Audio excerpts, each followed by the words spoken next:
नमस्कार, मैं हूं सत्यपाल और आप देख रहे हैं CWB हिंदी न्यूज।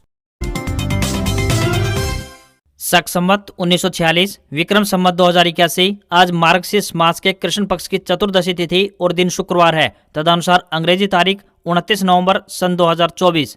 सबसे पहले आज की सुर्खियां। हरियाणा सरकार 2 लाख मजदूरों की करेगी आर्थिक मदद, सीधे बैंक खाते में जमा होगी रकम, बताएंगे पूरी अपडेट। कृषि विज्ञान केंद्र में आई सहयोगी स्टाफ के पदों पर भर्ती, 10वीं पास करें आवेदन। हरियाणा सीएम की बड़ी घोषणा, इमरजेंसी में अस्पताल आने के लिए डॉक्टरों को मिलेगी एक खास सुविधा। सीईटी पास उम्मीदवारों से 9,000 रुपए स्टाइपेंड के बदले लिया जाएगा काम, HKRN को दी गई ये जिम्मेदारी, जानिए पूरी अपडेट। HBSC ने बढ़ाई सेकेंडरी व सीनियर सेकेंडरी परीक्षा के लिए आवेदन की तिथियां, बताएंगे नया शेड्यूल। बड़ा तोहफा, हरियाणा में कॉमन कैडर ग्रुप डी कर्मचारी बनेंगे क्लर्क, सरकार जल्द करेगी प्रमोट। CISF कर्मियों को रिटायरमेंट के दिन ही मिल जाएंगे पेंशन और भत्ते, मोदी सरकार ने शुरू की नई व्यवस्था। हरियाणा के सरकारी स्कूलों में कार्यरत कंप्यूटर लैब सहायकों के लिए खुशखबरी, अब समय पर मिलेगा वेतन। दिल्ली में नर्सरी 2025-26 एडमिशन शुरू, रजिस्ट्रेशन फीस 25 रुपए, 20 दिसंबर तक कर सकते हैं apply. IBPS PO prelims score card जारी, 30 नवंबर को मेंस की परीक्षा होगी। 4,445 प्रोबेशनरी ऑफिसर और मैनेजमेंट ट्रेनिंग पोस्ट पर होगी भर्ती। और कुरुक्षेत्र में राज्यपाल ने किया अंतर्राष्ट्रीय गीता महोत्सव 2024 का उद्घाटन, ब्रह्म सरोवर के तट पर शिल्प और सरस मेले का किया अवलोकन। और अब खबरें विस्तार से। हरियाणा में बीते 24 घंटों के दौरान रात के न्यूनतम तापमान में 0.7 डिग्री की गिरावट देखने को मिली है। सबसे कम न्यूनतम तापमान हिसार जिले का 8 डिग्री सेल्सियस दर्ज किया गया। हालांकि हवाओं के चलते प्रदूषण से भी राहत मिलती हुई दिखाई दी। मौसम विशेषज्ञों का मानना है कि आने वाले दिनों में तापमान में और अधिक गिरावट देखने को मिल सकती है। आमतौर पर 2 दिसंबर तक प्रदेश में मौसम खुश्क बना रहेगा। इस दौरान उत्तरी और उत्तर पश्चिमी ठंडी हवाएं चलेंगी। उससे पहले 30 नवंबर तक रात के तापमान में हल्की गिरावट देखने को मिल सकती है। वहीं 30 नवंबर की रात से एक कमजोर पश्चिमी विक्षोभ का आंशिक प्रभाव देखने को मिलेगा, जिससे हवाओं में बदलाव होगा और उत्तर पूर्वी हवाएं हल्की गति से चलेंगी। 1 व 2 दिसंबर को आंशिक बादलवाई देखने को मिलेगी तथा वातावरण में नमी की मात्रा भी बढ़ती हुई दिखाई देगी। इसके अलावा अल सुबह और रात को कहीं कहीं हल्की से मध्यम धुंध और कहीं कहीं स्मोक की स्थिति बनने के आसार जताए गए हैं। कृषि विज्ञान केंद्र दिल्ली द्वारा सहयोगी स्टाफ के पदों पर भर्ती के लिए आवेदन आमंत्रित किए गए हैं। जो भी पुरुष या महिला उम्मीदवार इन पदों के लिए इच्छुक हैं, वह अपना आवेदन भेज सकते हैं। इन पदों के लिए आवेदक 10वीं पास होनी चाहिए। आवेदकों को 500 रुपए का बैंक ड्राफ्ट देना होगा, जो कि कृषि विज्ञान केंद्र नई दिल्ली के पक्ष में देय होगा। न्यूनतम आयु 18 वर्ष और अधिकतम आयु 25 वर्ष निर्धारित की गई है। इन पदों के लिए उम्मीदवारों को ऑफलाइन आवेदन करने होंगे। आवेदन करने की अंतिम तिथि 23 दिसंबर 2024 है।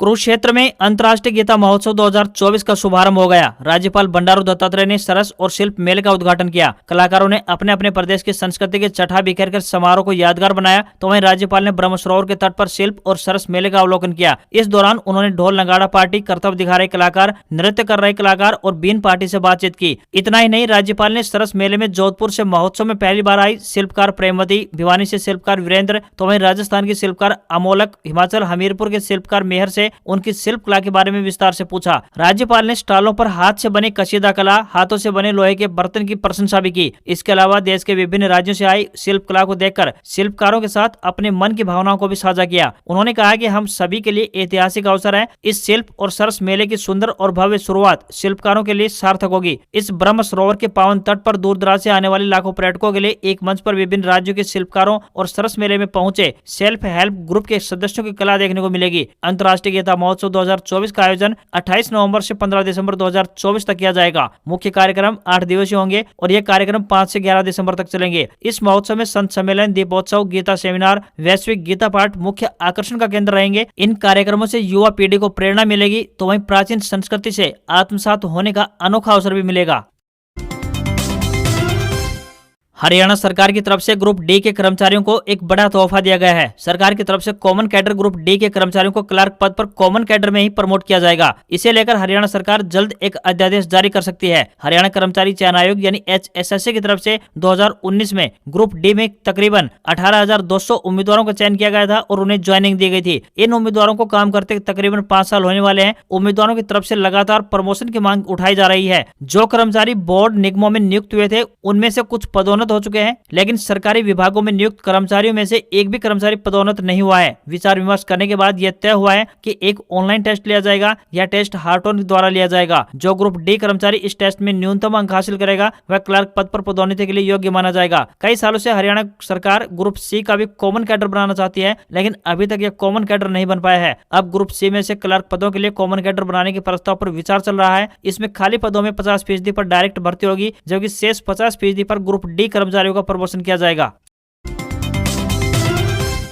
हरियाणा विद्यालय शिक्षा बोर्ड यानी HBSC द्वारा सेकेंडरी, सीनियर सेकेंडरी, नियमित एवं गुरुकुल विद्यापीठ वार्षिक परीक्षा 2025 के लिए बिना विलंब शुल्क ऑनलाइन आवेदन करने की तिथि बिना शुल्क के साथ को बढ़ाकर 3 दिसंबर 2024 कर दिया है। इससे पहले यह तिथि 27 नवंबर 2024 निर्धारित की गई थी। हरियाणा विद्यालय शिक्षा बोर्ड के प्रवक्ता ने बताया कि सेकेंडरी/सीनियर सेकेंडरी वार्षिक परीक्षा 2025 के लिए ऑनलाइन आवेदन की अंतिम तिथि को बढ़ाकर 3 दिसंबर 2024 कर दिया गया है। बिना विलंब शुल्क के 3 दिसंबर 2024 तक ऑनलाइन आवेदन स्वीकार किए जाएंगे। इसके बाद 4 से 9 दिसंबर तक 300 रुपए विलंब शुल्क, 10 से 15 दिसंबर के दौरान 1000 विलंब शुल्क के साथ ऑनलाइन आवेदन स्वीकार किए जाएंगे। ऑनलाइन आवेदन शिक्षा बोर्ड की आधिकारिक वेबसाइट bseh.org.in पर जाकर किए जा सकते हैं। संबंधित विद्यालय के मुखिया को निर्देश जारी किए गए हैं कि जिन विद्यार्थियों के ऑनलाइन फॉर्म भरे जाएंगे उनकी डिटेल विद्यालय रिकॉर्ड के अनुसार सही होनी चाहिए। आवेदन करते समय सभी जानकारी को ध्यानपूर्वक भरें। किसी भी प्रकार की कमी पाए जाने पर विद्यालय के मुखिया स्वयं जिम्मेदार होंगे। फोटो या हस्ताक्षर संबंधित त्रुटियों को किसी भी अवस्था में ठीक नहीं किया जाएगा। किसी भी प्रकार की तकनीकी समस्या सामने आने पर हेल्पलाइन नंबर 01664 25 43 00 पर संपर्क किया जा सकता है।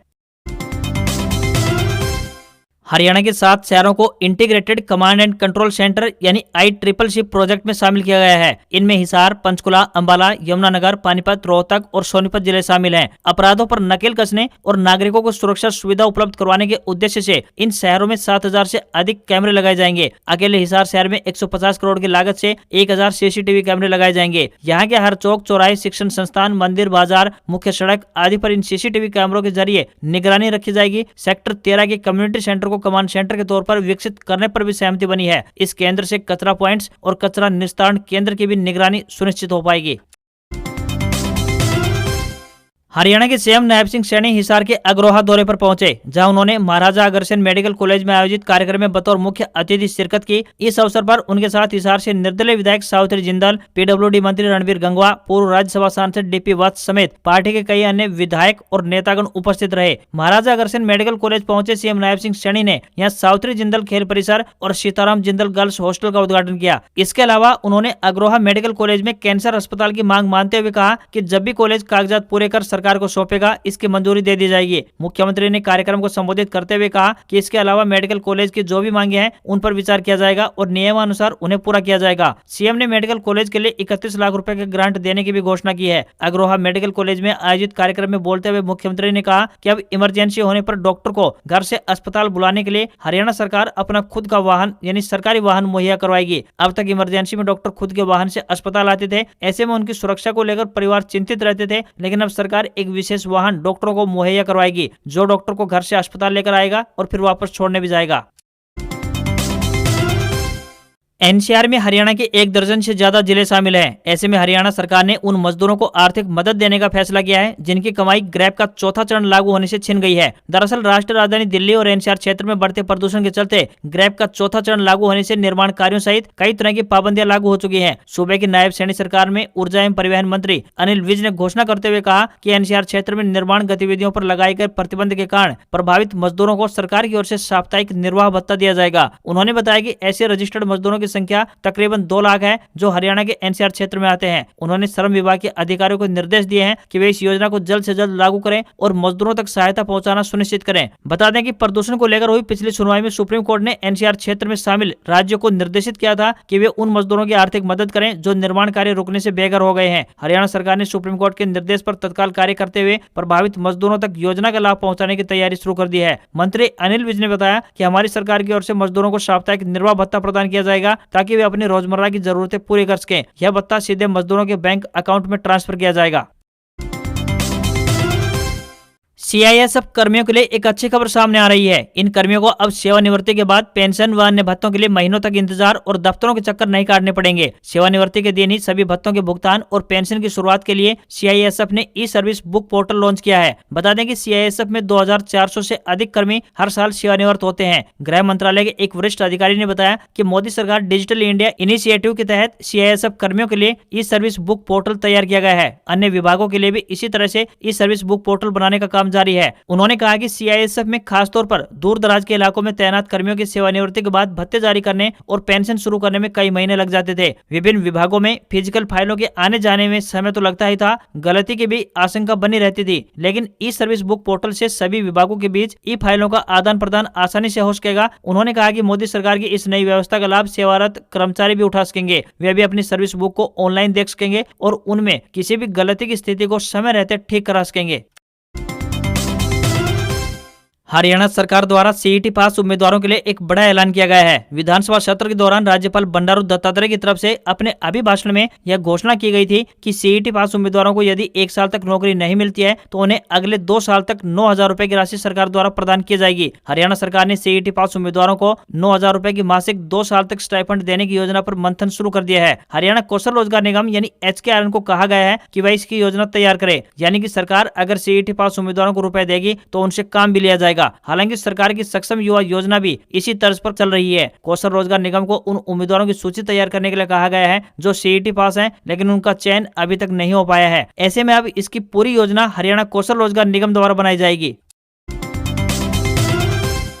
हरियाणा के सरकारी स्कूलों में कार्यरत कंप्यूटर शिक्षकों एवं सहायकों के लिए बड़ी खुशखबरी सामने आई है। बता दें कि शिक्षा विभाग की ओर से आईसीटी योजना के तहत 2024-25 के लिए 23 करोड़ रुपए की बजट राशि जारी की गई है। सरकारी स्कूलों में कार्यरत कंप्यूटर लैब सहायकों को अब ट्रेजरी से वेतन मिलेगा। बता दें कि लंबे समय से सहायक इस मांग को उठाते आ रहे हैं कि उन्हें ट्रेजरी के जरिए वेतन दिया जाए। इनका कहना है कि पहले समय पर वेतन नहीं मिलता था, लेकिन अब ट्रेजरी के जरिए वेतन समय पर मिल सकेगा। कंप्यूटर लैब सहायक साल 2011 से सरकारी स्कूलों में कार्यरत हैं और उन्हें 12,000 रुपए प्रति महीना वेतन दिया जा रहा है, लेकिन वो समय पर नहीं मिलता था। इसे लेकर शिक्षा विभाग में कई बार एसोसिएशन की मीटिंग हुई है और अब जाकर वेतन ट्रेजरी से देने पर सहमति बनी है, जिसका पत्र जारी कर दिया गया है। अब सभी कंप्यूटर लैब सहायकों को समय पर वेतन मिल सकेगा। शिक्षा विभाग द्वारा कंप्यूटर लैब सहायकों का दिसंबर माह तक बजट सभी स्कूलों के लिए जिला शिक्षा अधिकारी को अलॉट कर दिया गया है। हरियाणा कौशल रोजगार निगम यानी HKRN के तहत कर्मचारियों को कॉन्ट्रैक्ट आधार पर नौकरी दी जाती है। प्रदेश के लगभग 1 लाख युवा हरियाणा कौशल रोजगार निगम के माध्यम से नौकरी कर रहे हैं। निगम की तरफ से समय समय पर विभिन्न भर्तियां निकाली जाती हैं और उम्मीदवारों को नियुक्त किया जाता है। हरियाणा कौशल रोजगार निगम के माध्यम से चयनित होने वाले उम्मीदवारों को सामाजिक आर्थिक मानदंड के अंक नहीं मिलेंगे। पंजाब एंड हरियाणा हाईकोर्ट ने इन अंकों पर रोक लगा दी है। इसके अलावा हाईकोर्ट ने एक्सपीरियंस के आधार पर मिलने वाले अंकों पर भी रोक लगा दी है। ऐसे में अब कौशल रोजगार निगम की पॉलिसी जल्द बदलने वाली है।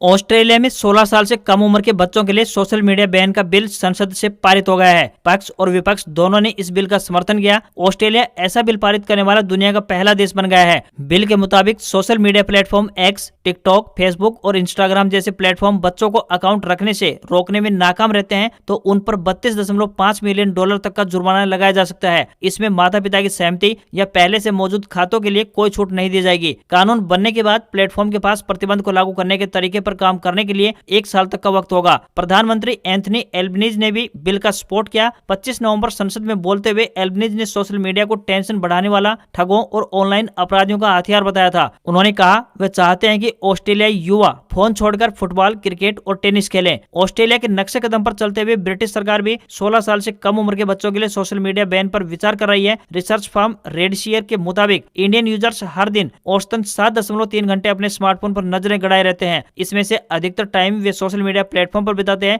जबकि अमेरिकी यूजर्स का औसत स्क्रीन टाइम 7.1 घंटे और चीनी यूजर्स का 5.3 घंटे है। सोशल मीडिया एप्स भी इंडियन यूजर्स ही सबसे अधिक यूज करते हैं। अमेरिका और ब्रिटेन में एक इंसान के औसतन 7 सोशल मीडिया अकाउंट हैं, जबकि एक भारतीय कम से कम 11 सोशल मीडिया प्लेटफॉर्म पर मौजूद है। आपकी इस विषय में क्या राय है, आप नीचे दिए गए कमेंट बॉक्स में अवश्य लिखें।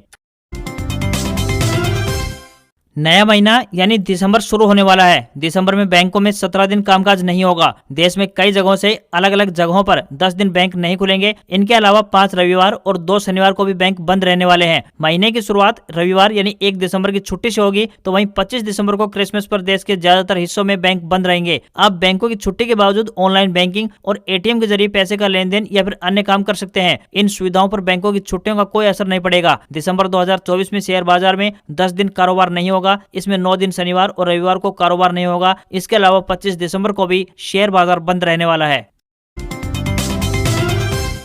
सेंसेक्स 1190 अंक की गिरावट के साथ 79,043 के स्तर पर क्लोज हुआ। निफ्टी में भी 360 अंक की गिरावट रही और ये 23,914 के स्तर पर बंद होता हुआ दिखाई दिया। Infosys, Reliance, HDFC bank, ICICI bank और महिंद्रा एंड महिंद्रा ने बाजार को नीचे गिराया, जबकि स्टेट बैंक ऑफ इंडिया ने सेंसेक्स को ऊपर खींचने की कोशिश की। 10 ग्राम 24 कैरेट गोल्ड का भाव 112 रुपए बढ़कर 76,287 रुपए पहुंच गया है, तो वहीं चांदी 526 रुपए गिरकर 87,904 रुपए प्रति किलो पहुंच गई है। दिल्ली में 10 ग्राम 22 कैरेट सोने की कीमत 71,050 रुपए और 10 ग्राम की 24 कैरेट सोने की कीमत 77,500 रुपए पहुंच गई है। हमेशा ब्यूरो ऑफ इंडियन स्टैंडर्ड यानी BIS का हॉलमार्क लगा हुआ सर्टिफाइड गोल्ड ही आप खरीदें। सोने पर 6 अंकों का हॉलमार्क कोड रहता है। हॉलमार्किंग के जरिए ये पता करना संभव होता है कि कोई सोना कितने कैरेट का है। सोने का भाव 24 कैरेट, 22 कैरेट और 18 कैरेट के हिसाब से अलग अलग होता है। 24 कैरेट सोने को सबसे शुद्ध सोना माना गया है, लेकिन इसकी ज्वेलरी नहीं बनती है क्योंकि वो बेहद मुलायम होता है। आज खबरों में बस इतना ही। देखते रहिए आपका अपना हरियाणा का सबसे बेहतरीन news channel CWB Hindi news. नमस्कार। इसी आशा के साथ आपका दिन शुभ रहे।